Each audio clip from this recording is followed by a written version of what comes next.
Each year, on July 4th, on the Tavern Green of the Farmers Museum's historic village, a time-tested tradition plays out. Following the sounding of the church bell at precisely noon, the Declaration of Independence is read in its entirety.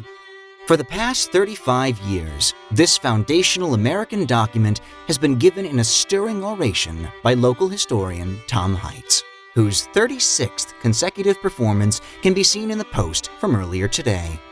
This is then followed by the presentation of the militia, 13 toasts to the 13 colonies, and finally, Frederick Douglass's electrifying call to action, "What to the slave is the 4th of July?" This year will certainly be quite different. While we are incredibly grateful to be able to open our doors, in the interest of safety, we are unable to gather a large crowd to read these famous texts this year. So, in the spirit of this tradition, the Templeton players have decided to open it up to our community instead. The program you're about to see, titled American Voices, is the result of this collaboration and features 13 members of our community and theater company sharing their favorite speeches and orations from across the wide swath of American history, from Abagail Adams in 1776 all the way to Sonia Sotomayor in 2001. And to begin, we are honored to present those immortal words of Frederick Douglass as performed by Reggie Brunson. We hope you enjoy the program.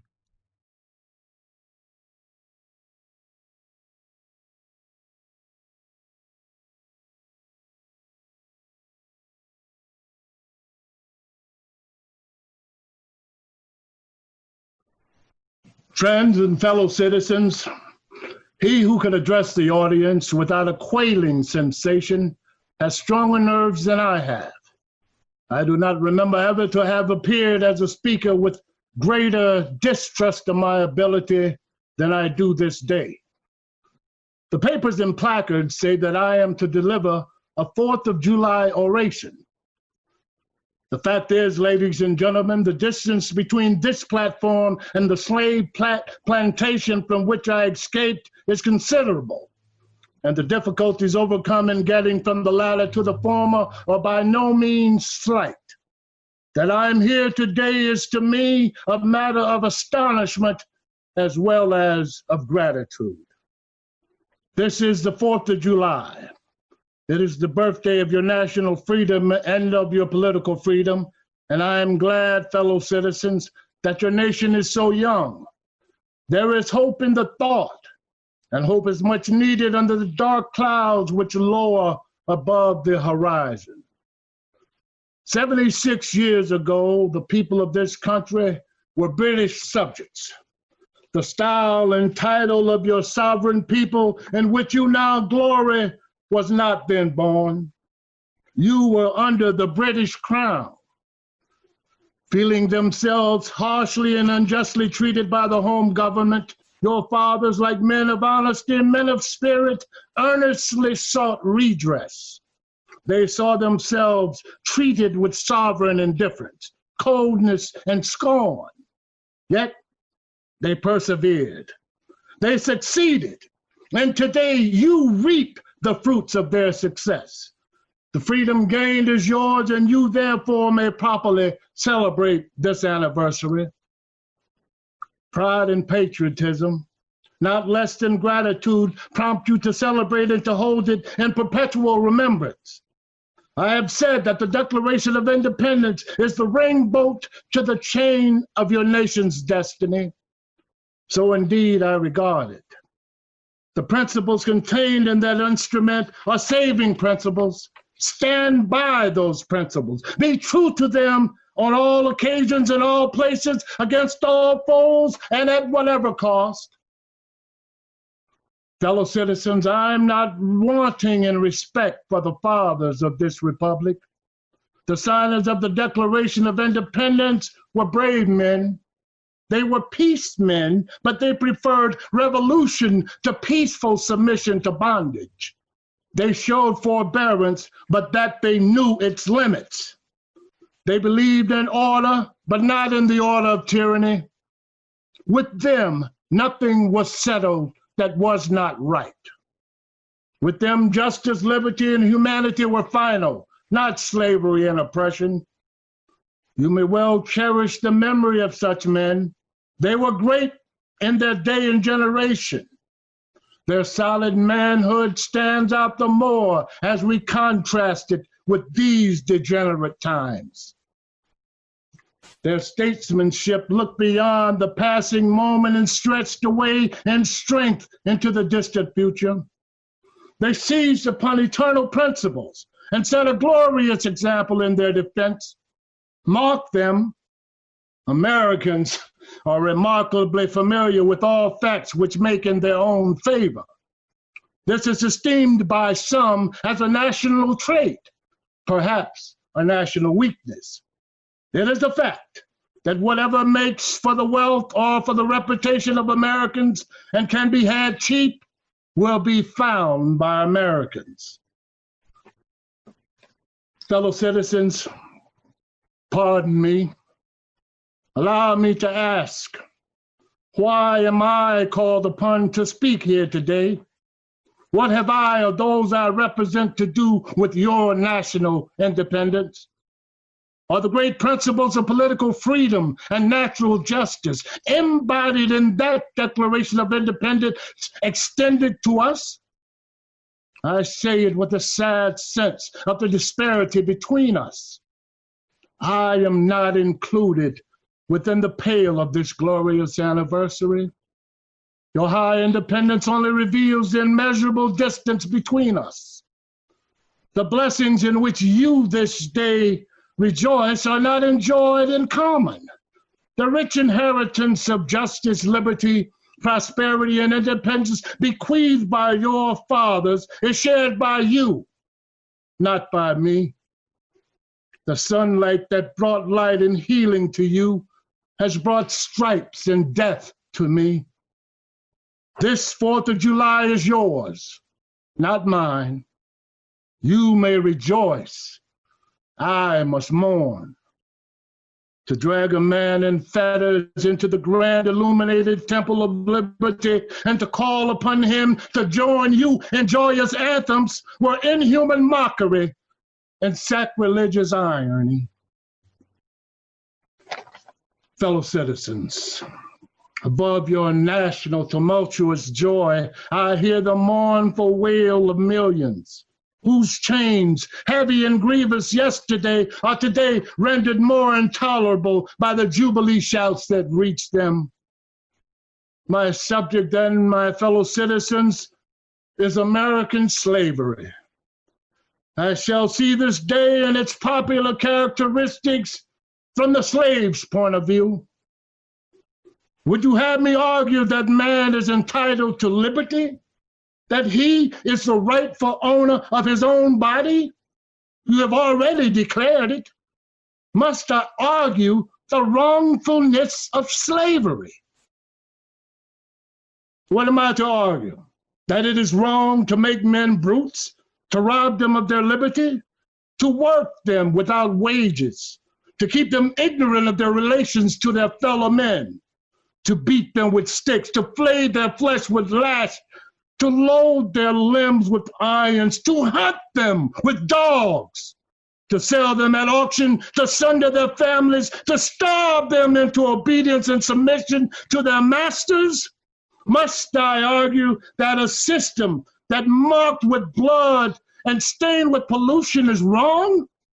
No, I will not. I have better employment for my time and strength than such arguments would imply. At a time like this, scorching irony, not convincing argument is needed. Oh, had I the ability and could reach the nation's ear, I would today pour out a fiery stream of biting ridicule, blasting reproach, with withering sarcasm and stern rebuke. For it is not light that is needed, but fire. It is not the gentle shower, but thunder. We need the storm, the whirlwind, and the earthquake. The feeling of the nation must be quickened. The conscience of the nation must be roused. The propriety of the nation must be startled. The hypocrisy of the nation must be exposed, and its crimes against man must be proclaimed and denounced. What to the American slave is the 4th of July? I answer, a day that reveals to him more than all other days in the year the gross injustice and cruelty to which he is the constant victim.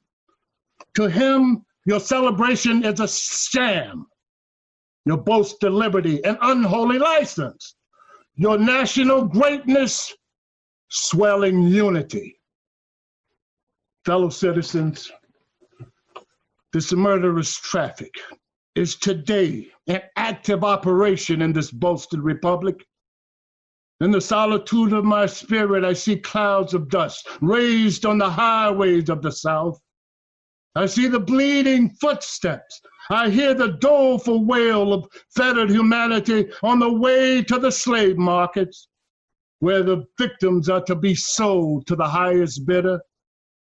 There I see the tender ties ruthlessly broken. Many a child has been snatched from the arms of its mother by bargains arranged in a state of brutal drunkenness to gratify the lust, caprice, and rapacity of the buyers and sellers of men. My soul sickens at the sight. The existence of slavery disturbs and endangers your union. It fetters your progress. It is the enemy of improvement, the deadly foe of education. It breeds insolence. It promotes vice. It shelters crime. It is a curse to the earth that supports it, and yet you cling to it. Allow me to say in closing, in conclusion, notwithstanding the dark picture I have this day presented, the state of this nation, I do not despair for this country. There are forces in operation which must inevitably work to the downfall of slavery. The doom of slavery is certain.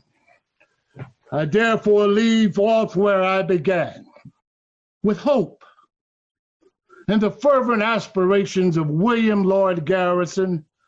I say, and let every heart join in saying it, God speed the year of Jubilee, the wide world o'er, when from their galling chains set free the oppressed shall vilely bend the knee and wear the yoke of tyranny like brutes no more.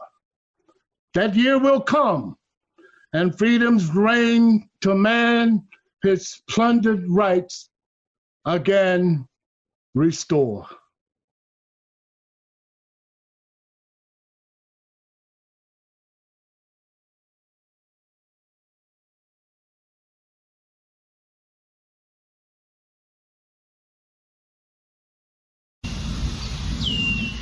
Hello, I'm Tessa, and I'm going to be reading part of the Martin Luther King I Have a Dream speech. And I chose this speech because Martin Luther King's awesome. We can never be satisfied as long as our bodies, heavy with the fatigue of travel, cannot gain lodging in the motels of the highways and the hotels of the city. We cannot be satisfied as long as the Negro's basic mobility from a smaller ghetto to a larger one. We can never be satisfied as long as our children are stripped of their adulthood and robbed of their dignity by signs stating, "For whites only." We cannot be satisfied as long as the Negro in Mississippi cannot vote and the Negro in New York believes he has nothing for which to vote. No, we are not satisfied, and we will not be satisfied until justice rolls down on like water and righteousness like a mighty stream. And I am not unmindful that some of you have come here out of the great trials and tribulations. Some of you have come fresh from the narrow jail cells. Some of you have come from areas where your quest of freedom left you battered by the storms of persecution and staggered by the winds of police brutality. You have been veterans of creativity suffering. Continue to work with the faith that unearned suffering is redemptive. Go back to Mississippi, go back to Alabama, go back to South Carolina, go back to Georgia, go back to Louisiana, go back to the slums and ghettos of the northern cities, knowing that somehow this situation can and will be changed. Let us not wallow in this valley of despair. I say to you today, my friends, even though we face difficulties of today and tomorrow, I still have a dream. It is a dream deeply rooted in the American dream. I have a dream that one day this nation will rise up and live out the true meaning of its creed. We hold these truths to be self-evident that all men are created equal.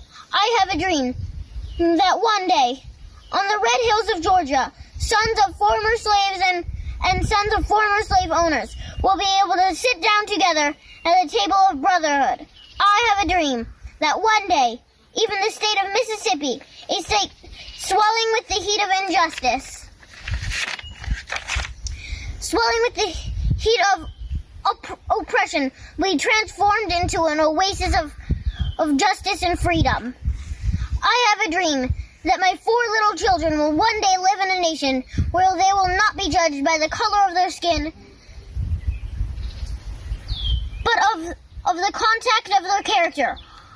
I have a dream. I have a dream that one day in Alabama, with its vicious racists and its governor having its lips dripping with the word interposition and nullification, one day right here in Alabama, little black boys and little black girls will be able to join hands with the white boys and white girls as sisters and brothers. I have a dream today. I have a dream that one day every valley shall be exalted, every hill and mountain shall be made low, the rough places will be made plain, the crooked places will be made straight, and the glory of the Lord shall be revealed, and all flesh shall see it together. This is our hope, this is our faith, that I go back to the South with. This faith, we will be able to hew out of the mountain of despair a stone of hope. With this faith, we will be able to transform the jangling discords of our nation into a beautiful symphony of brotherhood. With this faith, we will be able to work together, to pray together, to struggle together, to go to jail together, to stand up for freedom together, knowing that we will be able to be free one day. This will be the day when all the sweet land of liberty, of thee I sing, land where my fathers died, land of the pilgrim's pride, and every mountainside let freedom ring. And if America is to be a great nation, this must become true. So let freedom ring from the prodigious hilltops of New Hampshire. Let it ring from the mighty mountains of New York. Let freedom ring from the heightening Alleghenies of Pennsylvania. Let it ring from the snow-capped Rockies of Colorado. Let it ring from the curvaceous slopes of California. But not only that, let it ring from the stone mountains of Georgia. Let it ring from the Lookout Mountain, Tennessee. Let freedom ring from every hill and molehill of Mississippi. From every mountainside, let freedom ring. When we allow it to freedom to ring, when we let it ring from every city and every hamlet, from every state and every city, we will be able to speed up that day when all of God's children, black men and white men, Jews and Gentiles, Protestants and Catholics, will be able to join hands and sing in the words of the old Negro spiritual. Free at last, great God Almighty, we are free at last.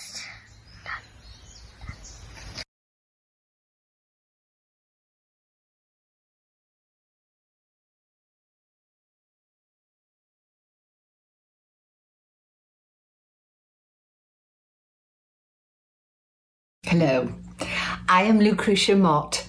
This is my Discourse on Woman, 1850. The question is often asked, what does woman want more than she enjoys? What is she seeking to obtain? Of what rights is she deprived? What privileges are withheld from her? Now, I answer she asks nothing as favor but as right. She wants to be acknowledged a moral, responsible being. She is seeking not to be governed by laws in the making of which she has no voice. She is deprived of almost every right in civil society and is a cipher in the nation, except in the right of presenting a petition. Her exclusion from the pulpit and ministry, her duties marked out for her by her equal brother man, subject to creeds and rules and disciplines made for her by him. This is unworthy her true dignity.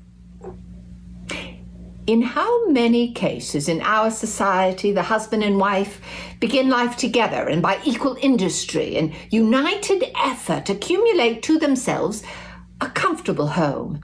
In the event of the death of the wife, the household remains undisturbed. His farm or his workshop is not broken up or in any way molested. But when the husband dies, he either gives his wife a portion of their joint accumulation or the law apportions to her a share. The homestead is broken up and she's dispossessed of that which she earned equally with him. For what she lacked in physical strength, she made up in constancy of labor and toil, day and evening. The sons, then, coming into possession of the property, speak of having to keep their mother, when she, in reality, is aiding to keep them. Where is the justice in this state of things? Now, far be it from me to encourage woman to vote or take an active part in politics in the present state of our government. Her right to the elective franchise, however, is the same and should be yielded to her, whether she exercise that right or not. Oh, would that man, too, would have no participation in a government based upon the life-taking principle, upon retaliation and the sword? Well, it is unworthy a Christian nation. But when, in the diffusion of light and intelligence, a convention shall be called to make regulations for self-government on Christian, non-resistant principles. Now, I can see no good reason why woman should not participate in such an assemblage, taking part equally with man. Let woman then go on, not asking as favour, but claiming as right the removal of all hindrances to her elevation. Let her receive encouragement for the proper cultivation of all her powers, so that she may enter profitably into the active business of life, employing her own hands in ministering to her necessities, strengthening her physical being by proper exercise and observance of the laws of health. Let her not be ambitious to display a fair hand and to promenade the fashionable streets of our cities, but rather coveting earnestly the best gifts. Let her strive to occupy such walks in society as will befit her true dignity in all the relations of life. No fear that she will then transcend the proper limits of female delicacy. True modesty will be as fully preserved in acting out those important vocations to which she may be called as in the nursery or at the fireside, ministering to man's self-indulgence. Then, in the marriage union, the independence of the husband and wife will be equal, their dependence mutual, and their obligations reciprocal.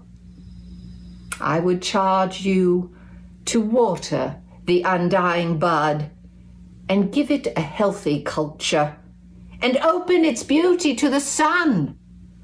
And then you may hope that when your life is bound with another, you will go on equally and in a fellowship that shall pervade every earthly interest.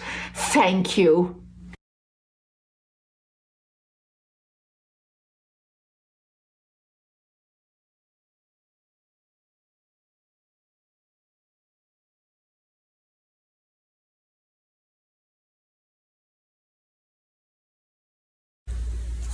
On the Pulse of Morning is a poem written by Maya Angelou for the inauguration of President Bill Clinton in 1993.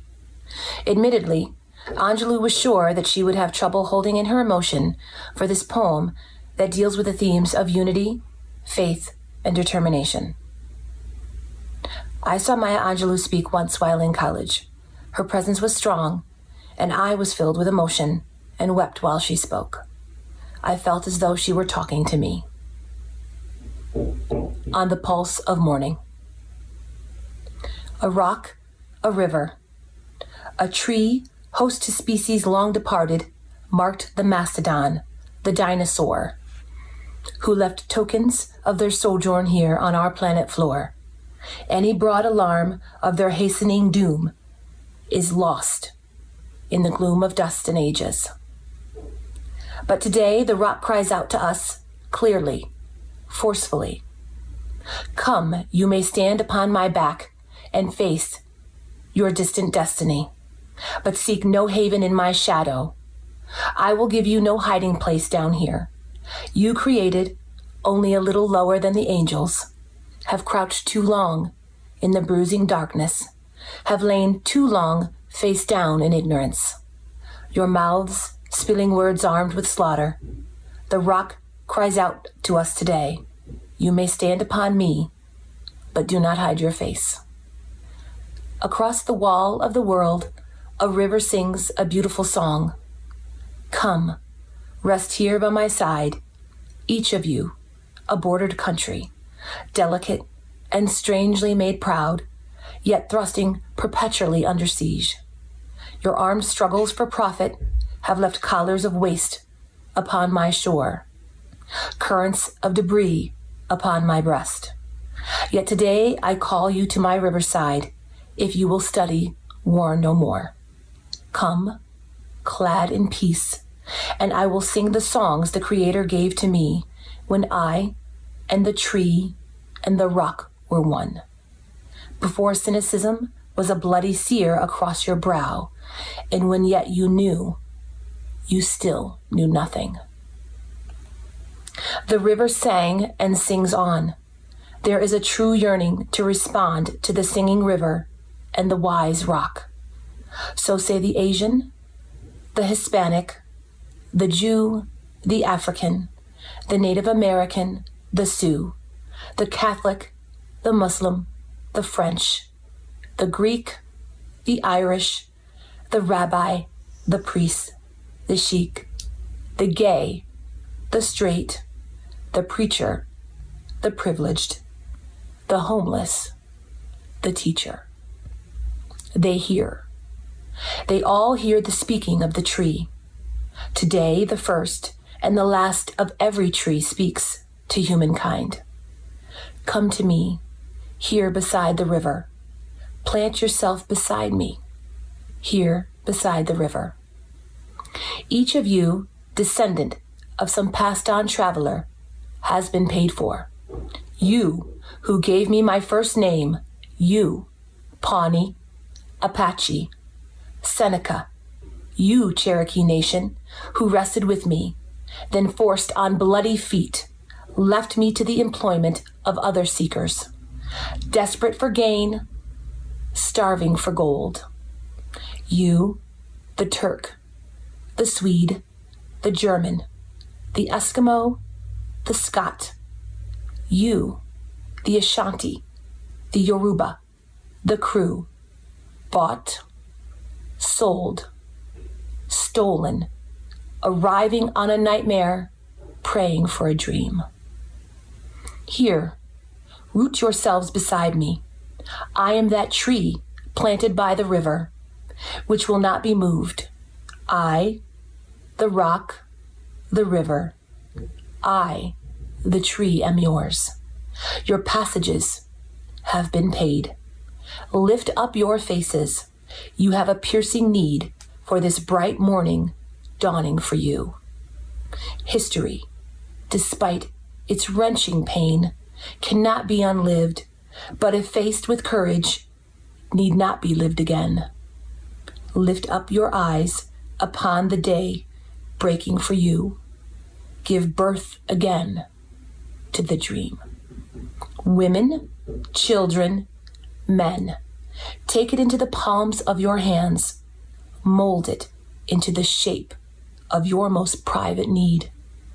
Sculpt it into the image of your most public self. Lift up your hearts. Each new hour holds new chances for new beginnings. Do not be wedded forever to fear, yoked eternally to brutishness. The horizon leans forward, offering you space to place new steps of change. Here, on the pulse of this fine day, you may have the courage to look up and out upon me, the rock, the river, the tree, your country. No less to Midas than to the mendicant. No less to you now than the mastodon then.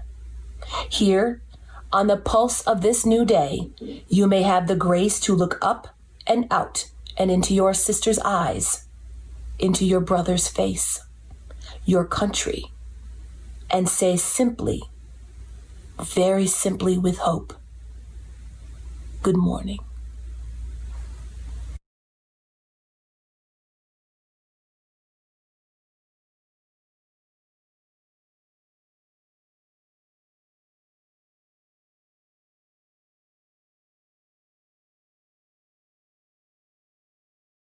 The following remarks are excerpts from Franklin Delano Roosevelt's first presidential inaugural address. That address was delivered to Congress on March 4th, 1933. America was in the depths of the Great Depression, as depicted in these images. This is preeminently the time to speak the truth, the whole truth, frankly and boldly. We need not shrink from honesty facing conditions in our country today. This great nation will endure, as it has endured, will revive, and will prosper. We face our common difficulties. Taxes have risen. Our ability to pay has fallen. Farmers find no markets for their produce, and the savings of many years and thousands of families are gone. More important, a host of unemployed citizens face the grim problem of existence, and an equally great number toil with little return. Only a foolish optimist can deny the dark realities of the moment. Our financial leaders have failed through their own stubbornness and their own incompetence and have abdicated responsibility. They have no vision, and when there is no vision, the people perish. Happiness lies not in the mere possession of money. It lies in the joy of achievement, in the thrill of the creative effort. That joy, the moral stimulation of work, no longer must be forgotten in the mad chase of evanescent profits. These dark days, my friends, will be worth all they cost us if they teach us that our true destiny is but to minister to our fellow citizens. We must act. We must act quickly. In our progress towards a resumption of work, we require safeguards against a return of the evils of the old order. There must be strict supervision of all banking and credits and investments. The basic thought that guides these specific means of national recovery is a recognition of the old and permanently important manifestation of the American spirit of the pioneer. It is the way to recovery. It is the immediate way. It is the strongest assurance that recovery will endure. In the field of foreign policy, I would dedicate this nation to the policy of the good neighbor, the neighbor who resolutely respects himself, and because he does so, respects the rights of others, the neighbor who respects his obligations and respects the sanctity of his agreements in and with a world of neighbors. If I read the temper of our people correctly, we now realize, as we have never realized before, our interdependence on each other. That we cannot merely take, but we must give as well. We are, I know, ready and willing to submit our lives and our property because it makes possible a leadership which aims at the larger good. This I propose to offer, pledging that the larger purposes will bind upon us all as a sacred obligation with the unity of duty. With this pledge taken, I assume unhesitatingly the leadership of this great army of our people, dedicated to a discipline disciplined attack upon our common problems. I am prepared under my constitutional duty to recommend the measures that a stricken nation in the midst of a stricken world may require. These measures, or other such measures as the Congress may build out of its experience and wisdom, I shall seek within my constitutional authority to bring to speedy adoption.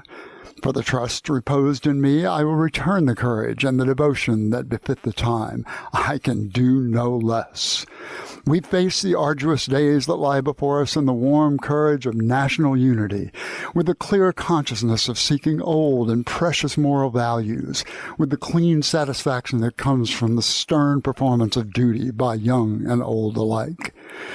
The people of the United States have not failed. In their need, they have registered a mandate that they want direct, vigorous action. They have asked for discipline and direction under the leadership.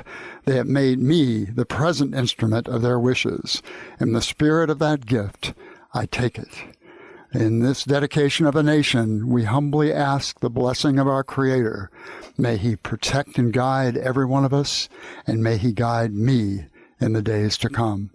Thank you.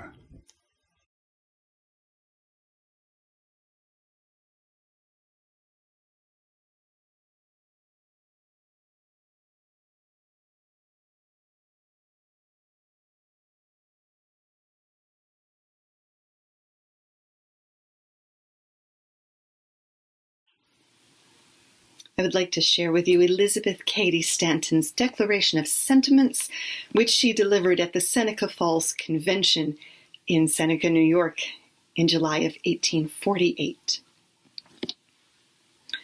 When, in the course of human events, it becomes necessary for one portion of the family of man to assume among the people of the earth a position different from that which they have hitherto occupied, but one to which the laws of nature and of nature's God entitle them, a decent respect to the opinions of mankind requires that they should declare the causes that impel them to such a course.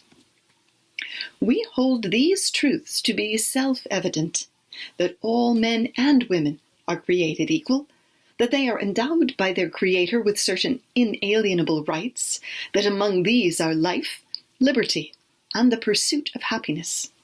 That to secure these rights, governments are instituted, deriving their just powers from the consent of the governed.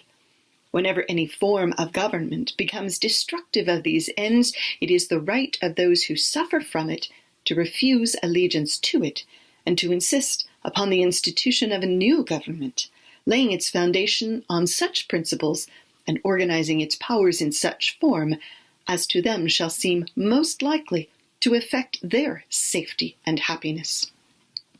Prudence, indeed, will dictate that governments long established should not be changed for light and transient causes, and accordingly all experience hath shown that mankind are more disposed to suffer while evils are sufferable than to right themselves by abolishing the forms to which they were accustomed.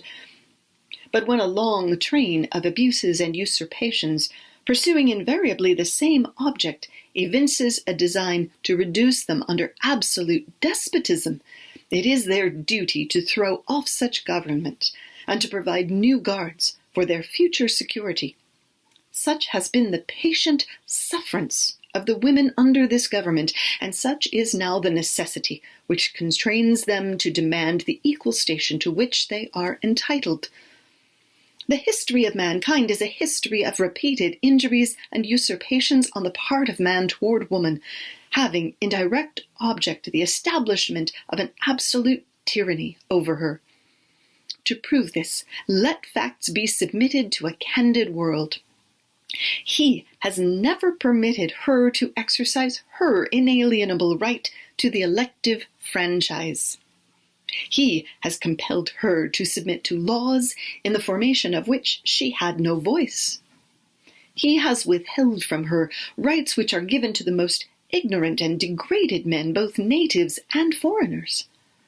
Having deprived her of this first right of a citizen, the elective franchise, thereby leaving her without representation in the halls of legislation, he has oppressed her on all sides.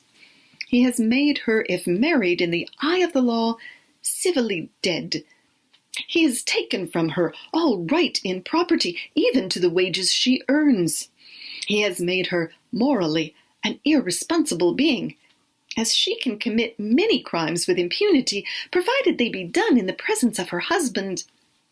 In the covenant of marriage, she is compelled to promise obedience to her husband, he becoming, to all intents and purposes, her master, the law giving him power to deprive her of her liberty and to administer chastisement.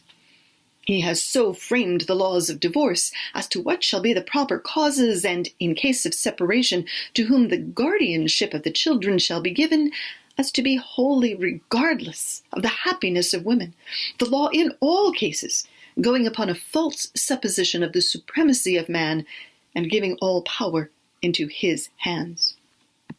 After depriving her of all rights as a married woman, if single and the owner of property, he has taxed her to support a government which recognizes her only when her property can be made profitable to it. He has monopolized nearly all the profitable employments, and from those she is permitted to follow she receives but a scanty remuneration. He closes against her all the avenues to wealth and distinction which he considers most honorable to himself. As a teacher of theology, medicine, or law, she is not known. He has denied her the facilities for obtaining a thorough education, all colleges being closed against her.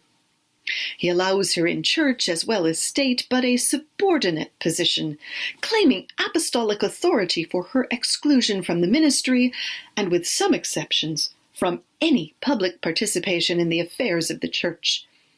He has created a false public sentiment by giving to the world a different code of morals for men and for women, by which moral delinquencies which exclude women from society are not only tolerated, but deemed of little account in man. He has usurped the prerogative of Jehovah himself, claiming it as his right to assign for her a sphere of action, when that belongs to her conscience and to her God. He has endeavored in every way that he could to destroy her confidence in her own powers, to lessen her self-respect, and to make her willing to lead a dependent and abject life. Now, in view of this entire disfranchisement of one half of the people of this country, their social and religious degradation, in view of the unjust laws above mentioned, and because women do feel themselves aggrieved, oppressed, and fraudulently deprived of their most sacred rights, we insist that they have immediate admission to all the rights and privileges which belong to them as citizens of the United States. In entering upon the great work before us, we anticipate no small amount of misconception, misrepresentation, and ridicule. But we shall use every instrumentality within our power to effect our object. We shall employ agents, circulate tracts, petition the state and national legislatures, and endeavor to enlist the pulpit and the press in our behalf.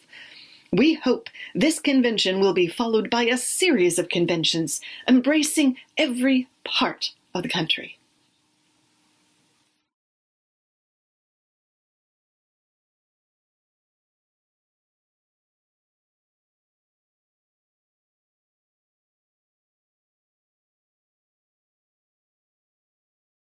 The spacecraft was a long way from home. I thought it might be a good idea, just after Saturn, to have them take one last glance homeward.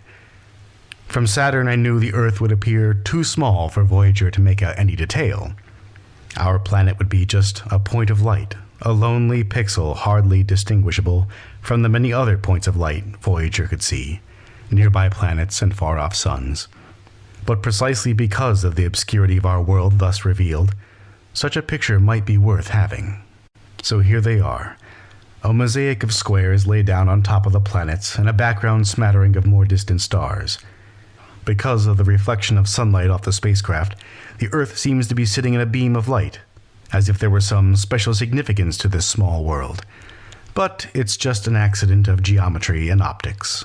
And yet, there is no sign of humans in this picture. Not our reworking of the Earth's surface, not our machines, not ourselves. We are too small. On the scale of worlds, humans are inconsequential, a thin film of life on an obscure and solitary lump of rock and metal. Look again at that dot. That's here. That's home. That's us.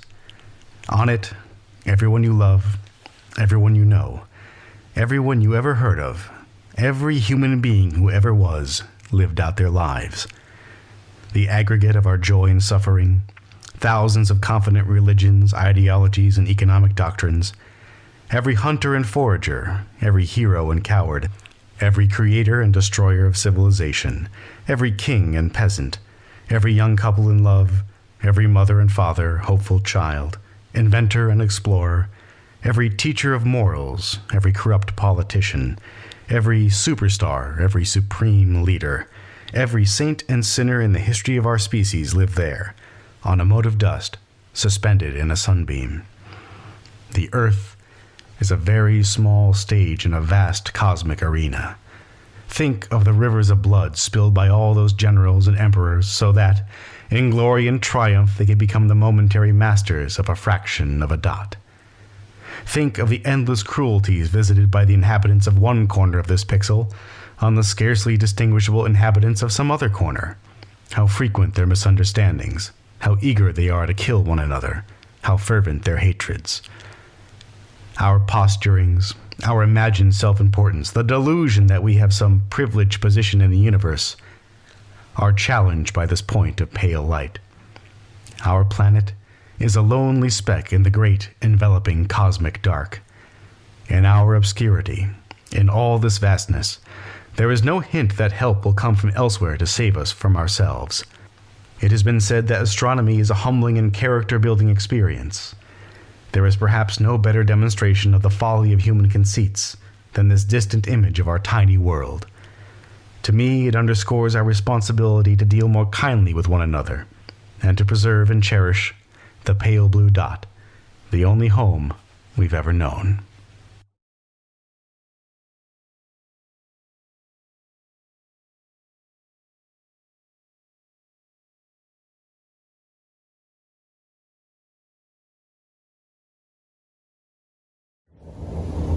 Abagail Adams, the wife of our second president, and her husband John Adams, wrote over 1,000 letters to each other over the course of their marriage. There was such a vast number of letters shared, in part because they spent so many years during their marriage apart from one another.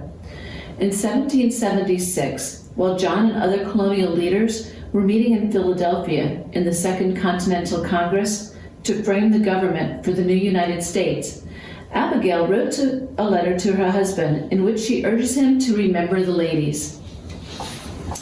Abigail was in Braintree, Massachusetts, managing the family farm and raising their 4 children while her husband was fighting for American independence. In her Remember the Ladies letter, along with personal subjects in conversation with her husband, she argued that women should be recognized as something more than property and that they should be protected from arbitrary and unrestrained power men held over them in the new laws being written. This letter is from Abagail Adams to John Adams, 31st March, 1776. I wish you ever would write to me a letter half as long as I write you, and tell me, if you may, where your fleet are gone, what sort of defense Virginia can make against our common enemy, whether it is so situated as to make an able defense. Are not the gentry lords and the common people vassals? Are they not like the uncivilized natives Britain represents to us to be? I hope the riflemen, who have shown themselves very savage and even bloodthirsty, are not a specimen of the general of the people. I am willing to allow the colony great merit for having produced a Washington, but they have been shamefully duped by a Dunmore.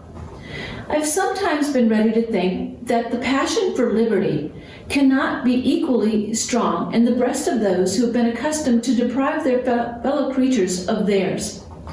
Of this I am certain, that it is not founded upon that generous and Christian principle of doing to others as we would have others do unto us. Do you not want to see Boston? I am fearful of the smallpox, or I should have been in there before this time. I got Mr. Crane to go to our house and see what state it is in. I find it has been occupied by one of the doctors of a regiment, very dirty, but no other damage has been done to it. The few things which are left in it are gone. Cranch has the key which he never delivered up. I have wrote to him for it, and am determined to get it cleaned as soon as possible and shut it up. I look upon a new acquisition of property, a property which 1 month ago I did not value a single shilling, and could with pleasure have seen it in flames. The town in general is left in a better state than we expected, more owing to a precipitate flight than any regard to the inhabitants, though some individuals discovered a sense of honor and justice and have left the rent of the houses in which they were for the owners and the furniture unhurt, or, if damaged, sufficient to make it good. Others have committed abominable ravages. The mansion house of your president is safe and the furniture unhurt, while both the house and furniture of the Solicitor General have fallen a prey to their own merciless party. Surely the very fiends feel reverential awe for the virtue and patriotism, while they detest the parricide and traitor. I feel very differently at the approach of spring to what I did a month ago.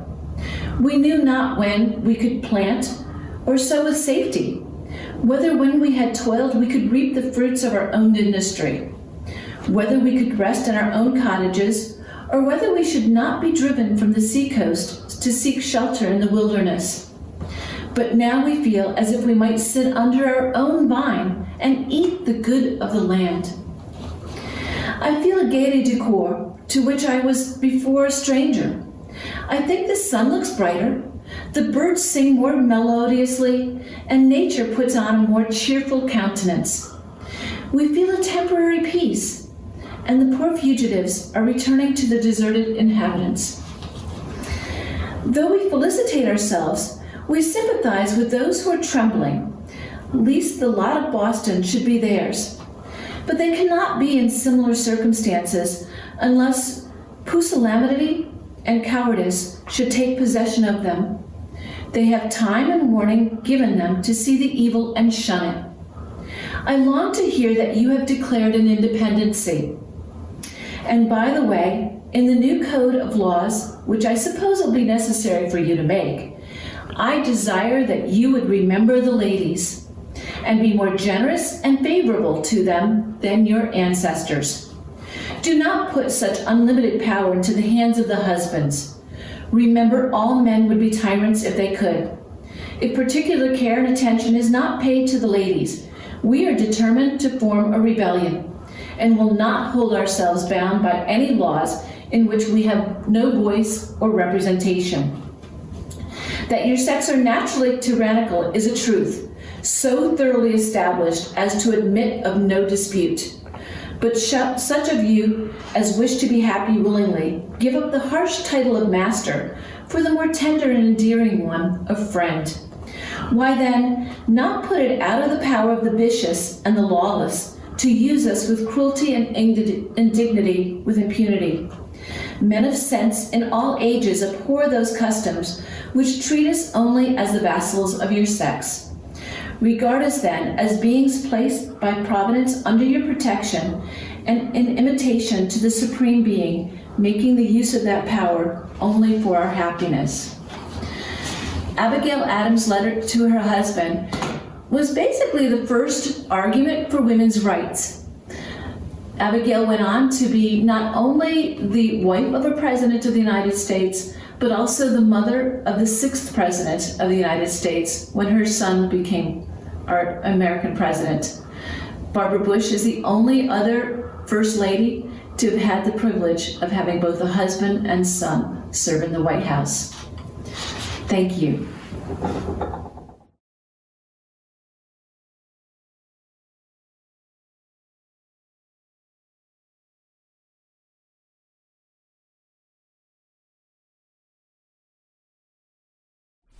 Margaret Madeline Chase Smith was an American politician.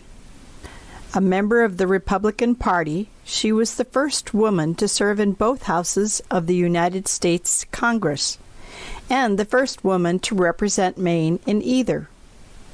A moderate Republican, she was among the first to criticize the tactics of McCarthyism, an anti-communist witch hunt, in her 1950 speech, Declaration of Conscience. This is an abridged version of her speech to the Senate.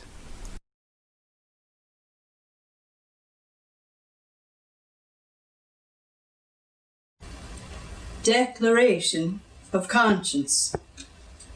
Mr. President, I would like to speak briefly and simply about a serious national condition. It is a national feeling of fear and frustration that could result in national suicide and the end of everything that we Americans hold dear. It is a condition that comes from the lack of effective leadership in either the legislative branch and the executive branch of our government. I speak as briefly as possible because too much harm has already been done with irresponsible words of bitterness and selfish political opportunism. I speak simply and briefly in the hope that my words will be taken to heart. I speak as a Republican. I speak as a woman. I speak as a United States Senator. I speak as an American. I think that it is high time for the United States Senate and its members to do some soul searching for us to weigh our consciences on the manner in which we are performing our duty to the people of America. I think that it is high time that we remembered that we have sworn to uphold and defend the Constitution. I think that it is high time that we remembered that the Constitution, as amended, speaks not only for the freedom of speech, but also of trial by jury instead of trial by accusation.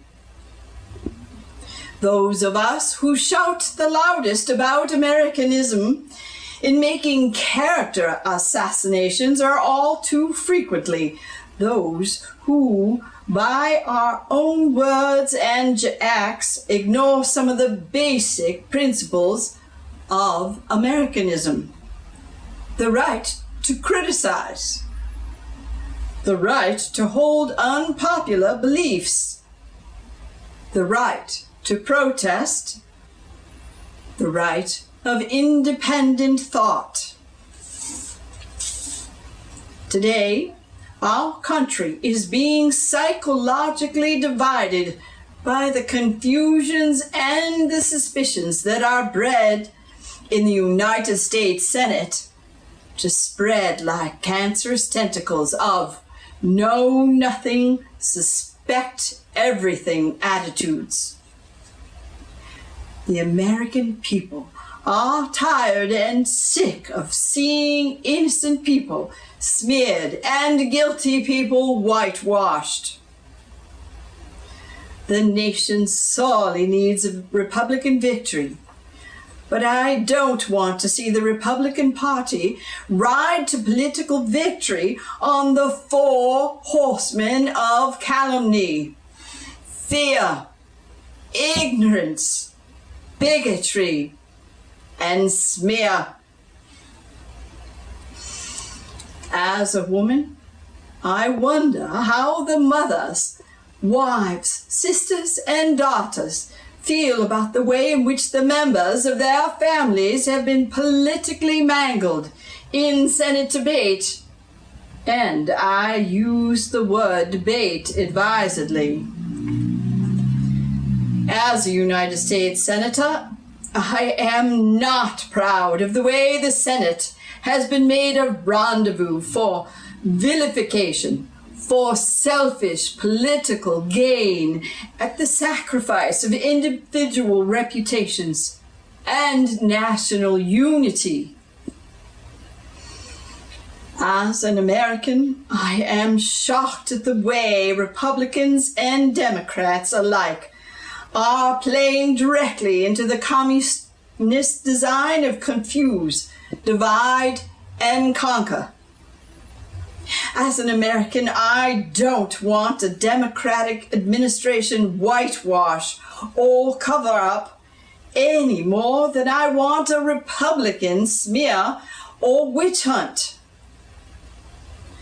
As an American, I want to see our nation recapture the strength and unity it once had when we fought the enemy instead of ourselves.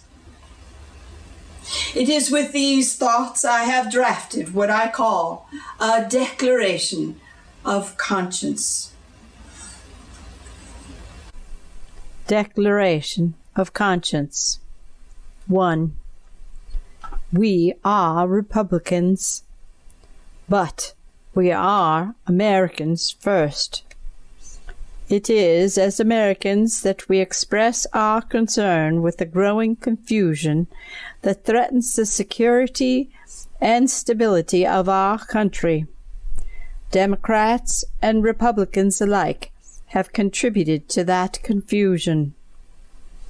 2.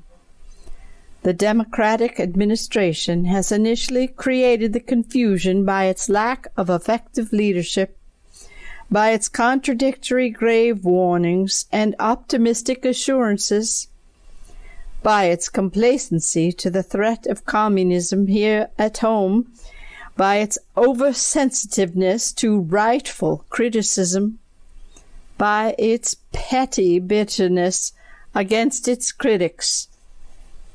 3. Certain elements of the Republican Party have materially added to this confusion in the hopes of riding the Republican Party to victory through the selfish political exploitation of fear, bigotry, ignorance, and intolerance. There are enough mistakes of the Democrats for Republicans to criticize constructively without resorting to political smears. 4. To this extent, Democrats and Republicans alike have unwittingly but undeniably played directly into the communist design of confuse, divide, and conquer. 5. It is high time that we stopped thinking politically as Republicans and Democrats about elections and started thinking patriotically as Americans about national security based on individual freedom. It is high time that we all stopped being tools and victims of totalitarian techniques that, if continued here unchecked, will surely end what we have come to cherish as the American way of life.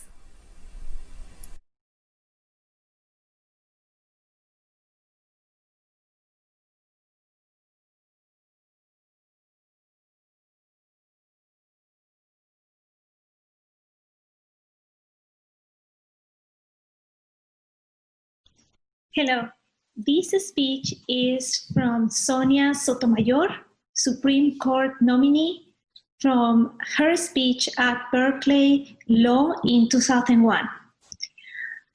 Who am I? I am a New Yorkian. For those of you on the West Coast who do not know what that term means, I am a born and bred New Yorker of Puerto Rican-born parents who came to the States during World War II.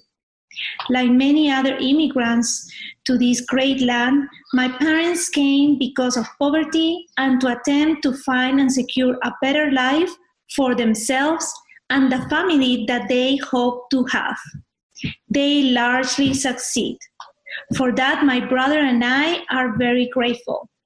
The story of that success is what makes me and what makes me the Latina that I am.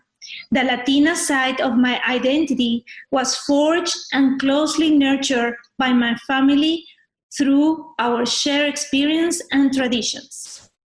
In this time of great debate, we must remember that it is not political struggles that create a Latino or Latina identity. I became a Latina by the way I love and the way I live my life. My family showed me by their example how wonderful and vibrant life is and how wonderful and magical it is to have a Latina soul. They taught me to love being Puerto Rican and to love America and value its lessons that great things could be achieved if one works hard for it. But achieving success here is no easy accomplishment for Latinos and Latinas. And although that struggle did not and does not create Latina identity, it does inspire how I live my life.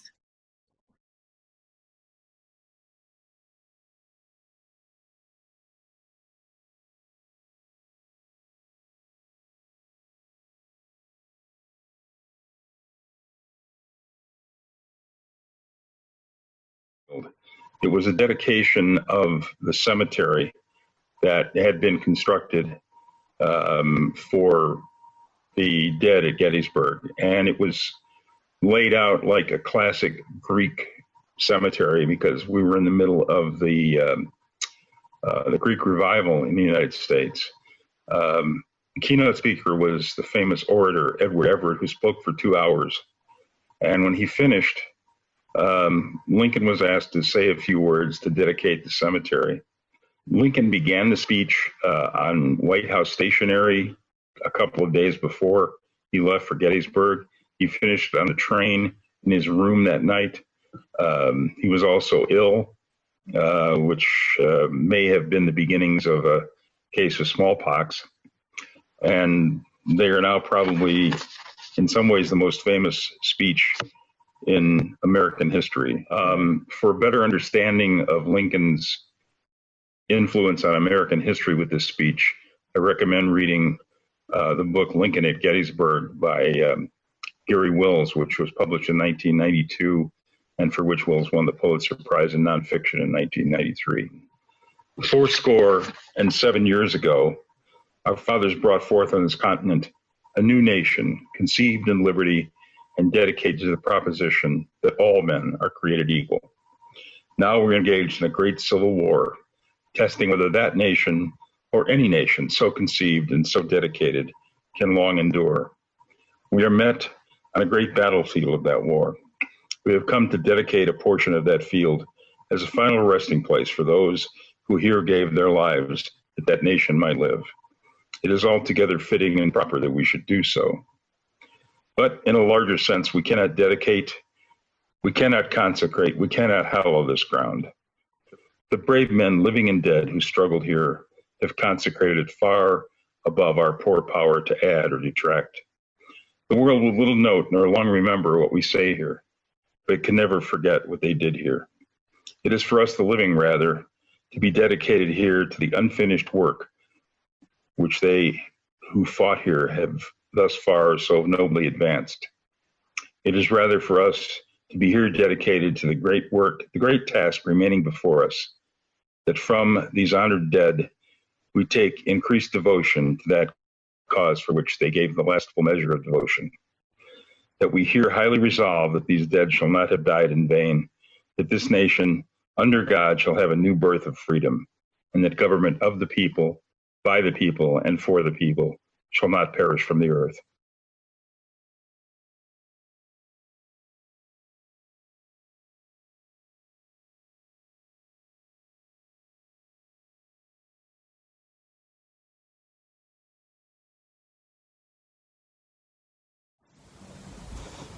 Hi, my name is Danielle Henrici, and I will be reading a speech given by Matilda Jocelyn Gage at the National Women's Rights Convention in 1852.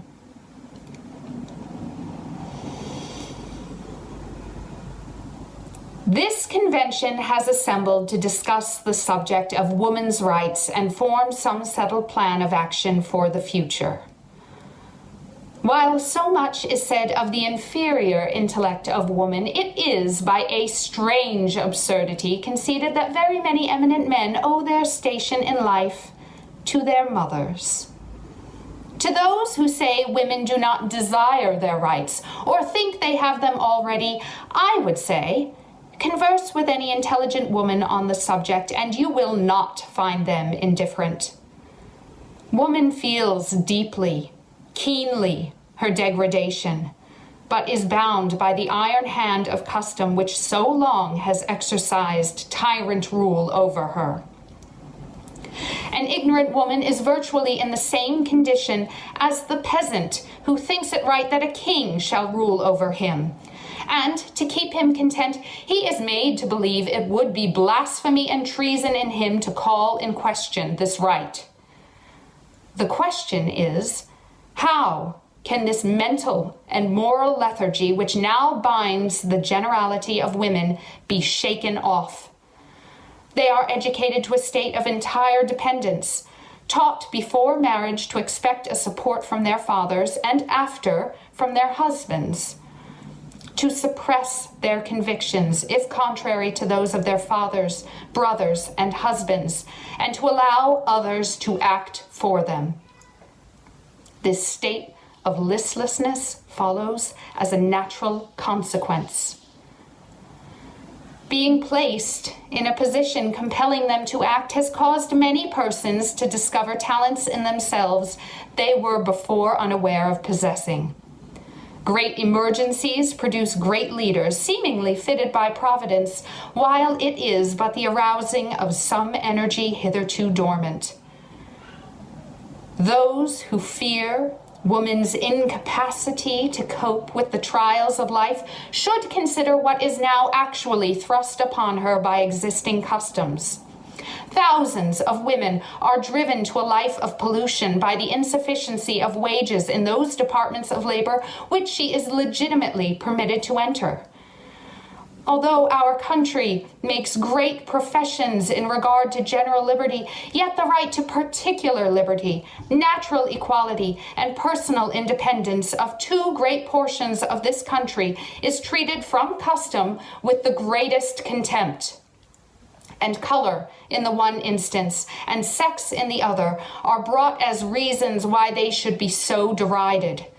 And the mere mention of such natural rights is frowned upon as tending to promote sedition and anarchy. Let us look at the rights it is boasted women now possess. After marriage, the husband and wife are considered as one person in law, which I hold to be false. Were it so, the act of one would be as binding as the acts of the other, and wise legislators would not meet to enact statutes defining the peculiar rights of each. Were it so, a woman could not legally be a man's inferior. Every father has a right to bind or give away any of his children while minors without the consent or even knowledge of the mother. And when he dies, she is not considered a competent guardian for the child, and the father can, in his will or deed, exclude the mother from participation in such guardianship. The father alone has legal power over the children. A mother, as such, is entitled to no power over her own children. A woman's personal property by marriage becomes absolutely her husband's, which at his death he may give away from her. The law very kindly allows a woman her wearing apparel, as well as jewels and ornaments, provided the latter were not disposed of by her husband previous to his death. And, provided the children do not live with her, she is allowed one bed, bedstead, and bedding. To mothers we look. especially to young mothers, for the instruction of their children in the principles of justice and right, and to see that equal justice is granted to both, not giving one every advantage and according none to the other. Self-reliance is one of the first lessons to be taught our daughters. They should be educated with our sons and equally with them taught to look forward to some independent means of support. We need not expect the concessions demanded by women will be peaceably granted. There will be a long moral warfare before the citadel yields. In the meantime, let us take possession of the outposts. The public must be aroused to a full sense of the justice of our claims.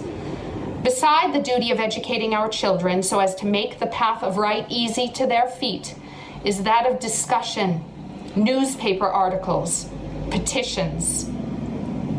All great reforms are gradual. Fear not any attempt to frown down the revolution already commenced. Nothing is a more fertile aid of reform than an attempt to check it. Work on.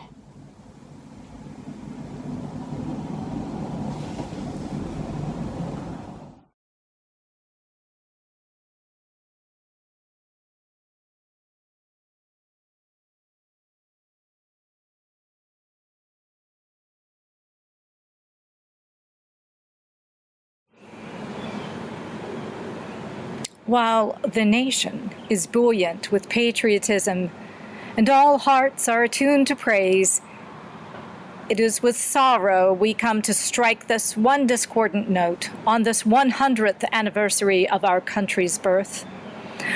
Our faith is firm and unwavering in the broad principles of human rights proclaimed in 1776, not only as abstract truths, but as the cornerstones of a republic. Yet we cannot forget, even in this glad hour, that while all men of every race and clime and condition have been invested with the full rights of citizenship under our hospitable flag, all women still suffer the degradation of disfranchisement. The history of our country, the past 100 years, has been a series of assumptions and usurpations of power over women in direct opposition to the principles of just government acknowledged by the United States as its foundations, which are, first, the natural rights of each individual. Second, the equality of these rights. Third, that rights, not delegated, are retained by the individual. Fourth, that no person can exercise the rights of others without delegated authority. Fifth, that the non-use of rights does not destroy them. And for the violation of these fundamental principles of our government, we arraign our rulers on this 4th of July, 1876. And these are our articles of impeachment. Bills of attainder have been passed by the introduction of the word male into all the state constitutions, denying to women the right of suffrage, and thereby making sex a crime, an exercise of power clearly forbidden in Article 1, Sections 9, 10 of the United States Constitution. The writ of habeas corpus, the only protection against unjust imprisonment, is held inoperative in every state of the Union in case of a married woman against her husband. The marital rights of the husband being in all cases primary, and the rights of the wife secondary. The right of trial by a jury of one's peers was so guarded that states refused to ratify the original Constitution until it was guaranteed by the Sixth Amendment. And yet, the women of this nation have never been allowed a jury of their peers, being tried in all cases by man, native and foreign, educated and ignorant, virtuous and vicious. Young girls have been arraigned in our courts for the crime of infanticide, tried, convicted, hanged, victims perchance of judge, jurors, advocates, while no woman's voice could be heard in their defense. Not only are women denied a jury of their peers, but in some cases, jury trial altogether. Taxation without representation. The immediate cause of the rebellion of the colonies against Great Britain is one of the grievous wrongs the women of this country have suffered.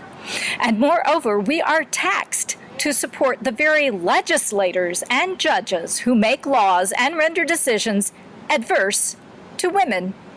And for refusing to pay such unjust taxation, the houses, lands, bonds, and stocks of women have been seized and sold within the present year, thus proving Lord Coke's assertion that the very act of taxing a man's property without his consent is, in effect, disfranchising him of every civil right.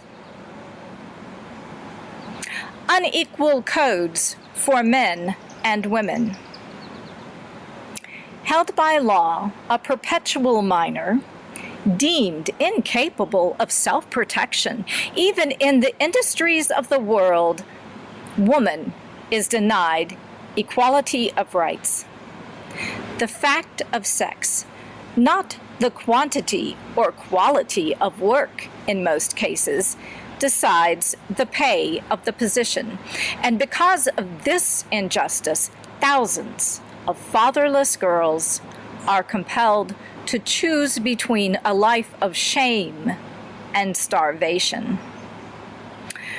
Laws catering to man's vices have created two codes of morals in which penalties are graded according to the political status of the offender. Under such laws, women are fined and imprisoned if found alone in the streets or in public places of resort at certain hours. Under the pretense of regulating public morals, police officers seizing the occupants of disreputable houses march the women in platoons to prison, while the men, partners in their guilt, go free. Special legislation for women has placed us in a most anomalous position. Women invested with the rights of citizens in one section, voters, jurors, office holders, crossing an imaginary line, are subjects in the next. In some states, a married woman may hold property and transact business in her own name. In others, her earnings belong to her husband. In some states, a woman may testify against her husband, sue and be sued in the courts. In others, she has no redress in case of damage to person, property, or character. In case of divorce, on account of adultery in the husband, the innocent wife is held to possess no right to children or property unless by special decree of the court. But in no state of the Union has the wife the right to her own person or to any part of the joint earnings of the co-partnership during the life of the husband. In some states, women may enter the law schools and practice in courts. In others, they are forbidden. In some universities, girls enjoy equal educational advantages with boys, while many of the proudest institutions in the land deny them admittance. Though the sons of China, Japan, and Africa are welcome there, but the privileges already granted in the several states are by no means secure. Laws passed after years of untiring effort, guaranteeing married women certain rights of property and mothers the custody of their children, have been repealed in states where we supposed all was safe. Thus have our most sacred rights been made the football of legislative caprice, proving that a power which grants as a privilege what by nature is a right may withhold the same as a penalty when deeming it necessary for its own perpetuation. Representation of woman has had no place in the nation's thought. Since the incorporation of the 13 original states, 24 have been admitted to the Union, not one of which has recognized woman's right of self-government.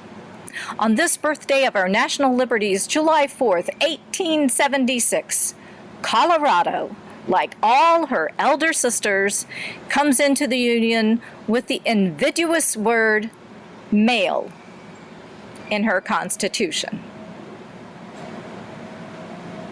Universal manhood suffrage, by establishing an aristocracy of sex, imposes upon the women of this nation a more absolute and cruel despotism than monarchy. In that, woman finds a political master in her father, husband, brother, son. The aristocracies of the old world are based upon birth, wealth, refinement, education, nobility, brave deeds of chivalry. In this nation, on sex alone, exalting brute force above moral power, vice above virtue, ignorance above education, and the son above the mother who bore him.